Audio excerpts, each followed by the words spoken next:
March was an incredible reading month. Several 5-star reads, a lot of 4-star reads, one of the best reading months I can remember. But before you get the impression and think that I just give out 5-star reads like Oprah at one of her giveaway shows, I want to go ahead and talk about my rating system briefly here. I did this when the channel was young, but I think there were like 12 of you here at that point. So now that a lot of you are here watching these videos, I want to go ahead and tell you what my rating scale means. My rating scale is based on one metric and one metric only, and that's how much I enjoy a book. It has nothing to do with how well written it is, the graph of this versus this and that. It's all about how it makes me feel. So for me, a 5-star read means that I love the book. 4 stars means I really liked it. 3 stars liked it, so 3 is a positive rating for me. 2 star, didn't like it. 1 star, I hated the book. And I do 0.5s in there too. So a 4.5 is maybe I really liked it, but not ready to drop that L word yet. 3.5, liked it, really liked it, somewhere in that range. 2.5 is kind of the meh, mid type of book. 1.5 means I'm somewhere between dislike and hate. And 0.5, which is frankly for me a book that I wish had never been written. So I've only had one of those so far, and that's Harry Potter and the Cursed Child. But anyway, that is my rating system. Let's go ahead and talk about the books I read in March.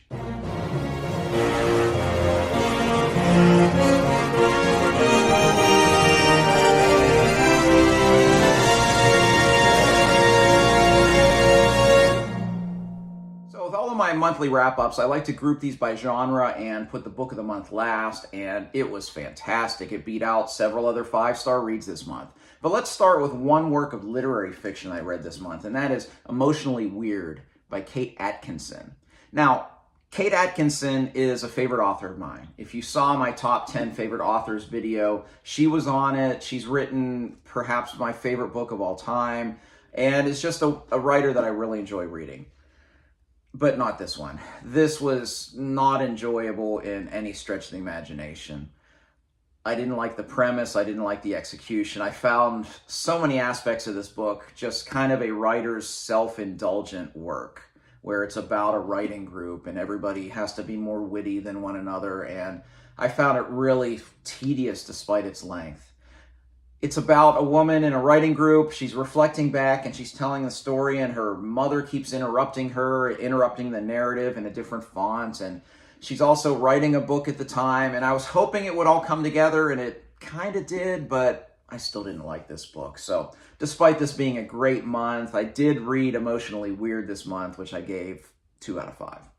Up next, I have 2 works of science fiction, including a self-published work called Angel from the Rust by Jason Link. And the author sent this to me a while back, and I was glad I got to this one because I finally had time to fit it into the schedule, and I'm glad I did because I enjoyed this one quite a bit. Angel from the Rust is one of those stories that has a setting that just still appeals to me. I think for some people, the dystopian, post-apocalyptic type of setting may not have a lot of appeal because there have been so many books written in that vein over the last decade or so, but I still love it because I love to see what the author does with it and where the inventiveness is. Well, the inventiveness with this one is that it's set about half a millennia after the apocalypse. We don't really learn until later in the book what happened, and that's another part of the story I enjoyed, is he doesn't just info dump at you, but it's kind of sprinkled along the way, and you learn about how the world became what it is, and it's a really interesting take on the post-apocalyptic tale. And this one had some good characters. I didn't connect with them emotionally like I would have liked to, but I really enjoyed the story. It was fast-paced, but in a good way. And what I mean by that, I think sometimes modern authors write way too fast-paced, where there's not time to breathe, there's not time to sit there and kind of digest what is going on in the story. And I never felt that Link went that fast, which is great. It allowed me, especially for someone that likes a setting like this so much, it allowed me time to just kind of sit and think about what was going on, as he just very subtly along the way revealed different aspects of how the world got to where it is. So I really like that part of it. I did like the protagonist, who's a musician. Since I'm a musician, I of course like that as well. But it was a really good read, and I'm interested to see where the story goes next. So Angel from the Rust by Jason Link, I give a 4 out of 5. The other work of science fiction that I read this month was actually an audiobook that I finished, and it was Star Wars Episode 3, Revenge of the Sith by Matthew Stover. And I have to say, this may be the best Star Wars book I've ever read. It was fantastic. I've read probably maybe 24, 20 to 30 Star Wars books in my time, and I've read a little bit of everything, some of the canon stuff, some of the older stuff, and this was incredibly well done.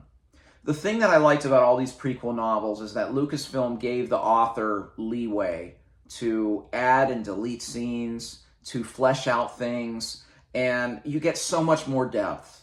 And one of the things I loved in this one is you really got to see the depth of how Palpatine had just been molding Anakin until that fateful decision. So that when we get to that big decision, there is no decision.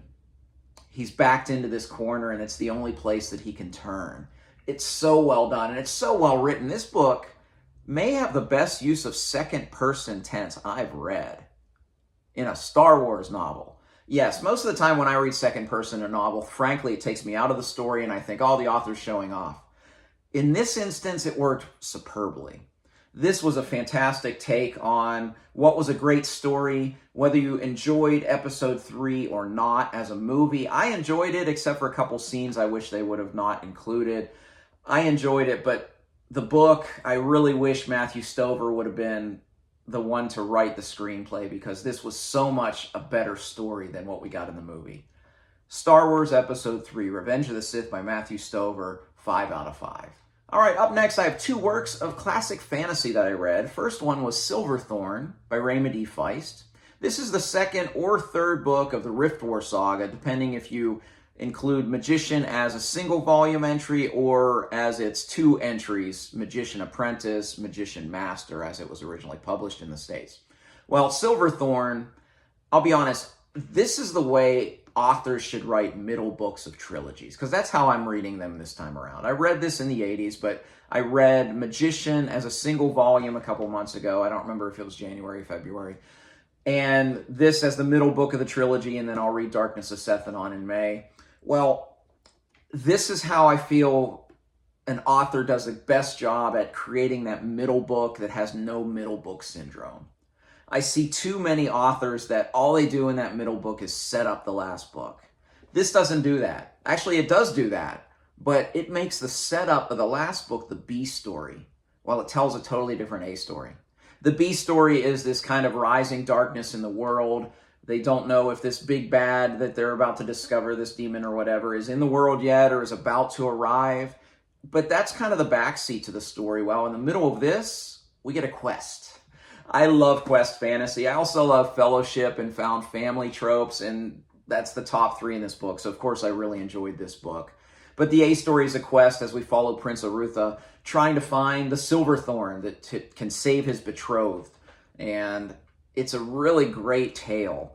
And I just loved how he paced all of this. One thing I have to mention about this that I think Feist does really well, he's very good at time jumps. He showed that in Magician, where various points of the story moved ahead in time. In this one, several years have passed between Magician and this book. And the way that Feist catches you up, it never feels like he's just throwing exposition at you. But he does it in an artful way that makes you feel like you've lived it with the characters. And I thought it was very well done. I wanted to make sure that I brought that up in this very short review. But I really enjoyed Silverthorn. I'm looking forward to A Darkness at Sethanon that, again, I'll read in May. I gave Silverthorn by Raymond E. Feist a 4.5 out of 5. The other work of classic fantasy that I read this month is The Voyage of the Dawn Treader by C.S. Lewis. This is the third book, when you're reading them in publication order like I am, of the Chronicles of Narnia. It is number 5 in the chronology. But this is easily the best of the three I've read so far. I feel fundamentally that Lewis was a better writer at this one than the other two. I didn't love Prince Caspian. I really enjoyed Lion, Witch, and the Wardrobe, but this was a cut above.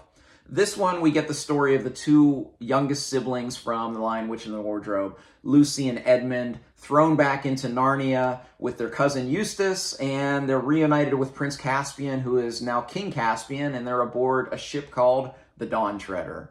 And Caspian's in the midst of a quest, and of course the kids join them on that quest. It's fantastic.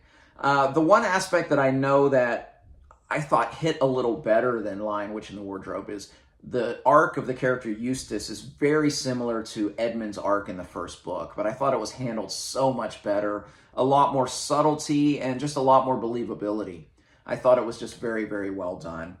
And the ending of this one, I can see why this caused a lot of children to cry at the end. It's really beautiful. It's really poignant. My only criticism is I did feel the allegory, the Christian allegory in this one, especially at the end, was quite heavy-handed. I know most kids don't pick up on that, but I remember that. I was a precocious kid, and I picked that up as a 12-year-old when I first read it. I felt it was a little heavy-handed at the end, but besides that, this was so much fun. I'm really enjoying these Narnia books a lot more than, honestly, that I thought I would. I give The Voyage of the Dawn Treader a 4.5 out of 5. All right, on to 2 works of modern fantasy, starting with Dead House Gates by Stephen Erickson. This is the second book of the Malazan Book of the Fallen, and this was a huge improvement over the first book as far as I'm concerned.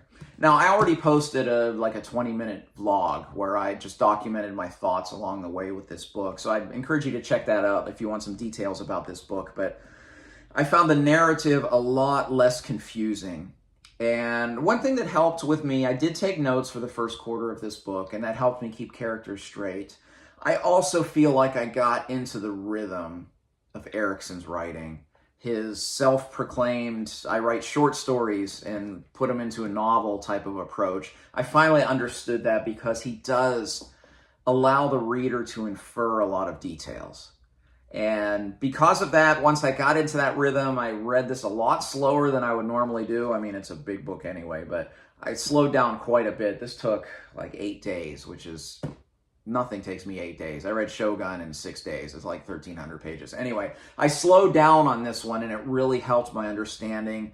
The end of it is fantastic. I liked how many times my expectations were totally subverted. Especially one of the big ones, there was kind of a big quest with a character named Kalam that had a goal by the end of the book, and at the end of the book, the goal went a different direction, and it was just fascinating to me. I'm very much looking forward to Memories of Ice, the third book. I wasn't looking forward to this one as much because I was a little nervous after finishing Gardens of the Moon, but I'm not nervous anymore. I'm really excited for this Malazan journey. If you want to see more Malazan on my channel in just a couple days, I'll be doing a live discussion of this book. The 4 Malazan noobs, which is me and Alex from Tall Guy Reads and Jordan from Jordan Reads and Ian the Reader. We will be joined by a Malazan veteran. In this case, it'll be Alan from the Library of Alexandria. That will be a live show. We'll start spoiler-free and then make our way into spoilers by the end. Hope you can join us. I believe we're going to do that this coming Tuesday night. So go ahead and look for that announcement. But as for Dead House Gates, the review, 5 out of 5. And I'm looking forward to the next one. The next book is the book that was picked for me from Matt from Matt's Fantasy Book Reviews. He picked this for me in my March TBR, and I'm so glad he did because I love this thing. This was Kings of the Wild by Nicholas Eames. This is the epitome of a fun fantasy book. And this is the epitome of an author having a clever idea and then just executing the hell out of it. The clever idea is he takes a war band in a fantasy setting, and he contrasts that with a rock band from our world. So these war bands have names. In the case of this one, they're named Saga. So just like a rock band of the 70s or 80s. And they become kind of celebrities because they go off and they kill these monsters and they become famous. And it was just such a clever idea and executed 100% perfectly. But it's a book that also had a lot of heart. I really enjoyed these characters. I even teared up a little bit at the end. I love their journey. And the story behind this one is these are some rockers that are coming back for one last mission. They're getting the band back together because one of their members' daughter is in trouble. So they get the band back together to go save the daughter. And it's so well done. And there's a lot of cool rock references that I enjoyed. Like right away, the one that I enjoyed was the first town I think we encounter in the book's called Coverdale, named after David Coverdale of Whitesnake. So right away I said, okay, this is going to be fun, and it's going to be some fourth wall breaking, and that's fine. I also loved how the characters in Saga, they were seeing some of the newer bands, and they were putting like war paint on, And they're wondering why they're doing that. Kind of like the rockers of the 70s were probably scratching their head at those heavy metal bands in the 80s that wore makeup and all of that. So there were just little nods that I really enjoyed like that. But this was a book with great character, a lot of heart, a great idea, executed superbly, and so many laugh out loud moments. I laughed out loud as much as in this book as anything I've read in the genre. Kings of the Wild was fantastic. Thank you, Matt, for picking this for me. 5 out of 5. So my book of the month has to be a really good one because I've already gushed about 3 5-star reads that I've read this month. Well, this one was better. This was a book picked for me by Theo from Rekindled Reader for my February TBR, but I didn't finish it until March 2nd or 3rd because it was a chunker and February is a short month. Well, that book, it was a total home run for me. Swan Song by Robert McCammon. Wow. This was incredible. This is, if you haven't heard of this is a post-apocalyptic tale, but you do get glimpses of right before the apocalypse. And the apocalypse in this case is the result of a nuclear war. And what this is about is the people that survive, trying to survive a destroyed world, a nuclear winter, each other. What I love most about the best books in this genre, and I consider this one of the best books in this genre, right up there with The Stand, The Road. What I like most about it is it's really a discussion on humanity, because you see in these kinds of tales the best that we can be and the worst that we can be. And it's usually personified in the case of very good people or very bad people. But there are some great gray lines of gray here, where you had some people that were kind of bad because of the situation, and then you see how some of the brighter beacons of good in the world kind of change those people along the way. This is a brilliant journey. This is a brilliant character story. And Thick Boy, perfectly plotted. I mean, this didn't drag at all. This is 800-900 pages of a book. And it was riveting. McCammon, as most authors that start their journeys, like Stephen King, as horror authors, is superb at just painting the atmosphere. I always marvel at the authors that can do that so well. And this is my first McCammon, and I was extremely impressed with that aspect of the storytelling. I was a bit emotional at the end, and this is one that's going to stick with me for quite some time. I started the year, my book of the month in January was Lonesome Dove by Larry McMurtry, which already is probably a top 15 book of all time for me. And I said at the time, I doubt if anything can possibly top that book this year. Well, Swan Song's in the conversation. My book of the month, March 2023, Swan Song by Robert McCammon, 5 out of 5. All right, well, that was my March wrap-up. If you've read any of these, I'd love to talk with you in the comments section below. Just label spoilers if you want to talk about any specifics. I'd also love to hear what your best book was this month. I had a great month. Was your book month as great as mine? I'd love to hear it. If you like this video, please like and subscribe. You can also find me on Twitter and Goodreads. I'd love to interact with you there. As always, thank you for watching. Until next time, goodbye.